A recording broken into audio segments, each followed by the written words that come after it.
Le Seigneur soit avec vous. Lecture du Saint Évangile selon Saint Luc. En ce temps-là, voici qu'un docteur de la loi se leva et mit Jésus à l'épreuve en disant, « Maître, que dois-je faire pour avoir l'héritage de la vie éternelle? » Jésus lui demanda, « Dans la loi, qu'il y a-t-il d'écrit? Et comment lis-tu? » L'autre répondit, « Tu aimeras le Seigneur ton Dieu de tout ton cœur, de toute ton âme, de toute ta force et de toute ton intelligence, et ton prochain comme toi-même. » Jésus lui dit, « Tu as répondu correctement. Fais ainsi et tu vivras. » Mais lui, voulant se justifier, dit à Jésus, « Qui est mon prochain? » Jésus reprit la parole.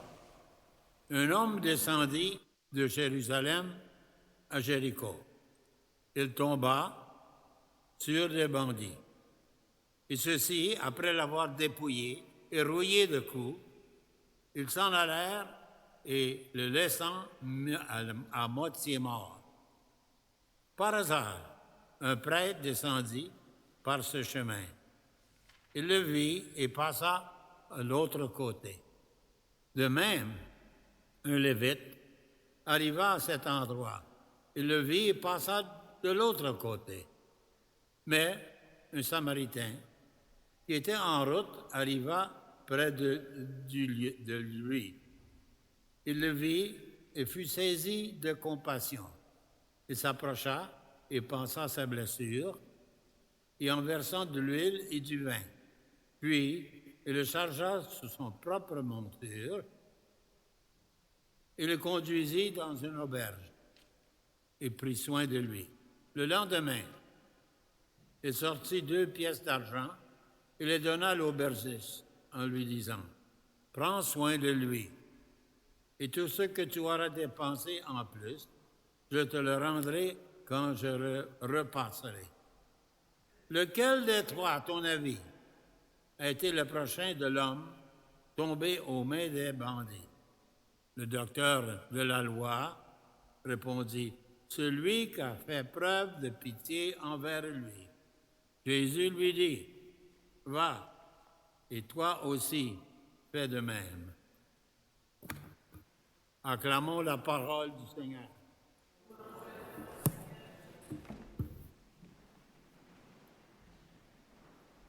Je tiens d'abord, premièrement, à vous présenter le jeune prêtre ici. C'est un prêtre péruvien qui était un de mes disciples au Pérou. Il s'appelle Delgado. Si vous savez le nom en espagnol, Delgado, ça veut dire maigre-chine. Il était maigre. Quand il était servant de messe, il était comme une pôle. Mais depuis qu'il est devenu prêtre, il a engraissé. Ça fait, moi, j'ai dit, cette parole Delgado, il n'est pas digne de cette parole. Son nom, c'est Delgado, mais ça veut dire maigre. Et moi, j'ai dit, il n'est pas digne de ça. Avez-vous compris? Tout de même, lui, il sait très bien là, ce que je dis. Là. Ben, je l'ai fait à plusieurs occasions. Et aussi, je dois signaler la présence de Marc Gadouri et son épouse. Anciennement, il était servant de messe à Saint-Jérôme.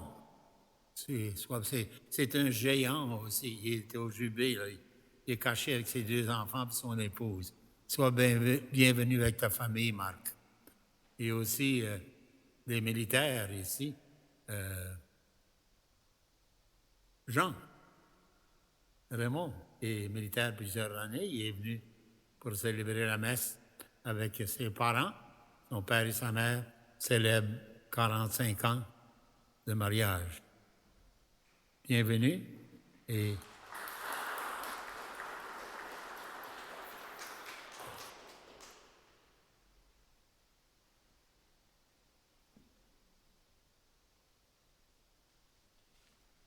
Va, et toi aussi, fais de même. Au nom du Père et du Fils et du Saint-Esprit. Ça, c'est un des grands passages de l'Écriture sainte qui nous fait réfléchir à notre propre vie. Qui est ton prochain? Ça, le conte, l'histoire, la parabole de Jésus nous fait rappeler de ce fait, de l'exigence de la parole de Dieu de servir à son prochain. Et on voit donc un maître, un rabbin, qui pose une question de grande importance que chacun de nous devrait se poser au courant de la vie. Pas quand j'aurai 40 ans, ou 45 ans, ou 50 ans, et encore moins quand on aura 80. C'est une question qu'on doit tous se poser. Seigneur, qu'est-ce que je dois faire pour atteindre la vie éternelle? Bonne question. Le peuple juif avait plusieurs règles qu'il devrait suivre. Donc, c'était une confusion. Et donc, il lui pose cette question pour voir justement qu'est-ce que le maître va lui demander. Maître, que dois-je faire pour avoir l'héritage de la vie éternelle? Jésus, il répond, tu aimeras, il dit au Seigneur, tu aimeras ton Dieu de tout ton cœur, de toute ton âme, de toute ta force et de toute ton intelligence, et ton prochain comme toi-même. Pour que ces paroles embarquent toute la parole de Dieu. C'est une invitation à aimer. Dans le peuple juif, si vous avez déjà remarqué, au-dessus de la porte des foyers, d'un foyer juif, on voit un petit tube de même, et à l'intérieur, il y a quelque chose d'écrit, ce qu'on appelle schéma. Et puis, c'est des paroles qu'ils répètent plusieurs fois à leurs enfants de comment ils doivent vivre. Et ça, c'est une des phrases qui se trouve plusieurs fois. Aimer Dieu et aimer son prochain. Parce que le message, c'est une invitation. Parfois, on rencontre des gens qui sont fâchés contre l'Église. Ils disent, l'Église ne dit rien sur l'avortement, l'Église ne dit rien sur ici. C'est pas vrai. On sait très bien qu'est-ce qui est mal. Mais l'Église nous appelle. C'est impossible de forcer quelqu'un à aimer.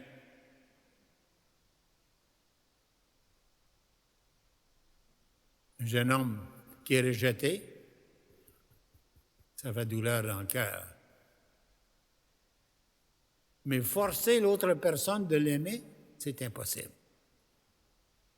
Parce que ça vient de cette liberté, j'ai dit quoi en espagnol, là? Dernièrement, je parlais en espagnol. Libertad veut dire liberté. Estoy hablando medio espagnol. J'ai dit, ça pourrait appeler, parle à moitié en espagnol, là. Donc, c'est une liberté qu'on est appelé. Et voilà le fait. Ça fait qu'ils voyaient au-dessus des portes, on voyait ça. Si vous entrez, vous avez un appartement ici, en ville, regardez au-dessus de la porte, vous allez voir un petit tube. Puis ce tube, c'est vraiment le schéma. Cette question qui se pose, qu'est-ce que je dois faire? C'est triste, je répète, de voir du monde qui font leur vie et enfin ils se posent la question, où est-ce que je suis venu? Où est-ce que je vais? Qu'est-ce que je dois faire? Pour moi, les funérailles les plus tristes, c'est quand c'est une funéraille pour quelqu'un qui avait vraiment pas répondu à la parole de Dieu, qui ne savait pas poser cette question. Qu'est-ce que je dois faire, Seigneur, pour atteindre la vie éternelle? Donc, Jésus, devant ce fait, d'abord,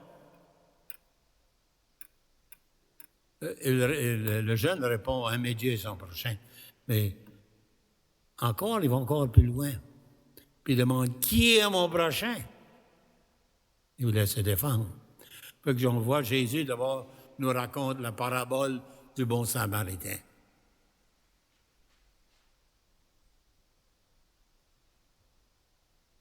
Est-ce que vous avez eu l'occasion dans votre vie de ser bon Samaritain ou Samaritaine?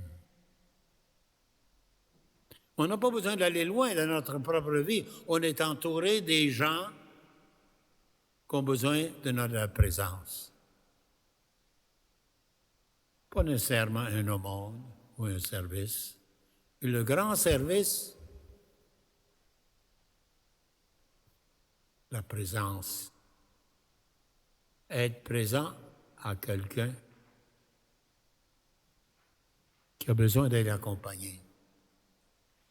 Être présent à quelqu'un qui souffre à l'intérieur et écouter ce qu'ils ont à dire. On se souvient, Monseigneur Forstall nous disait quand j'étais au séminaire, des fois c'est dangereux, il disait. Je me demande à quelqu'un, « How are you doing? » Comment ça va? Fais-toi attention, peut-être qu'ils vont te donner tout un livre. Qui en ont grand à dire, c'est dangereux. Puis c'est vrai, hein?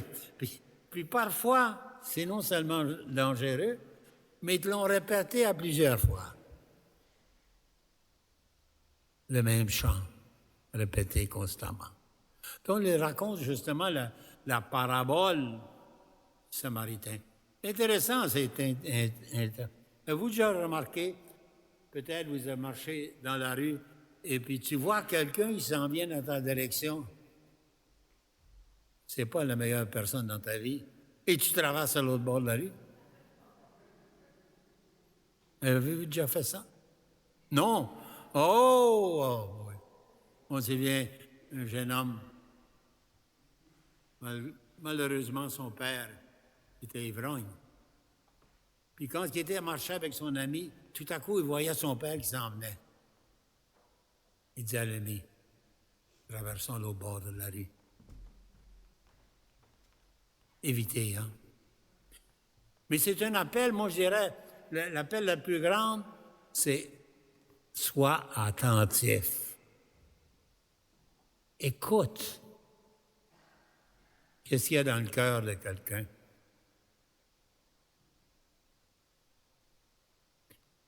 On a tous des gens alentour de nous. Ils cherchent quelqu'un qui va écouter. Qui va écouter à nos peines. Même, c'est incroyable. C'est par hasard. Un prêtre. Oh. Mais c'était pas un prêtre des chrétiens, c'était de l'Ancien Testament.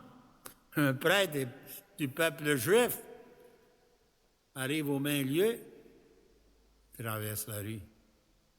Un lévite semblable. Je vous pose la question. Qui est la personne auprès de toi qui a besoin de ta présence? Qui est la personne qui doit écouter? Es-tu attentif? On se souvient ici, c'était comme ça, il y avait des années, un de mes confrères de classe. Il était rejeté par chacun de nous. C'était ça ce qu'on faisait. Puis, comme on dit en bon Canadien, il prenait une bonne brosse une fois de temps en temps. Une fois, je l'avais rencontré quand il est prêtre, j'ai demandé, Jean-Louis, j'ai dit, pourquoi tu fais ça? Et sa réponse, ça m'a frappé. Il m'a dit, parce que personne m'aime. Personne m'écoute. Puis vous savez quoi? C'était vrai. Est-ce qu'on est coupable parfois, tant bien aussi, qu'on oublie des personnes qui cherchent? Ils cherchent quelqu'un pour les accompagner.